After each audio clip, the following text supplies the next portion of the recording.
गुनाहों का देवता उपन्यास पढ़ने के बाद जो उपन्यास आपको सबसे पहले पढ़ना चाहिए वो है सूरज का सातवां घोड़ा।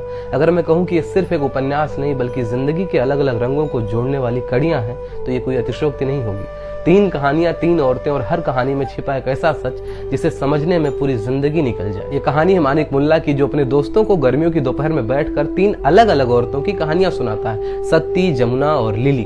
तीनों की जिंदगी एक दूसरे से अलग होते हुए भी कहीं ना कहीं जुड़ी हुई है। सत्ती भोली लेकिन सामाजिक बेड़ियों में जकड़ी हुई, जमुना एक ऐसी औरत जिसे अपने वजूद को साबित करने के लिए लड़ना पड़ता है, और लिली जो आजादी चाहती है लेकिन उसकी कीमत उसे समझ नहीं आती। और इन सब के बीच मानिक मुल्ला, क्या वो सिर्फ एक कहानीकार है या उन कहानियों का असली किरदार? धर्मवीर भारती की लेखनी हमेशा सामाजिक परतों को उधेड़ने के लिए जानी जाती है, लेकिन इस बार उन्होंने कहानियों के भीतर कहानियां बुन दी हैं। ये सिर्फ प्रेम और वियोग की कहानी नहीं, ये समाज की उन सच्चाइयों की बात करती है जिनसे हम हर दिन सामना तो करते हैं लेकिन समझने की कोशिश नहीं करते।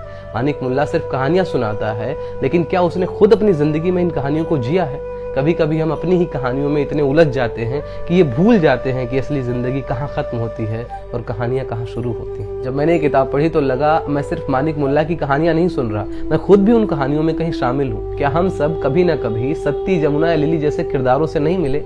या शायद हम भी किसी न किसी की अधूरी कहानी का हिस्सा? अगर ये किताब आपने अभी तक नहीं पढ़ा है तो मेरे कहने से पढ़िए। ये गुनाहों के देवता के आगे की कहानी है, आपको झकझोर कर रख देगी।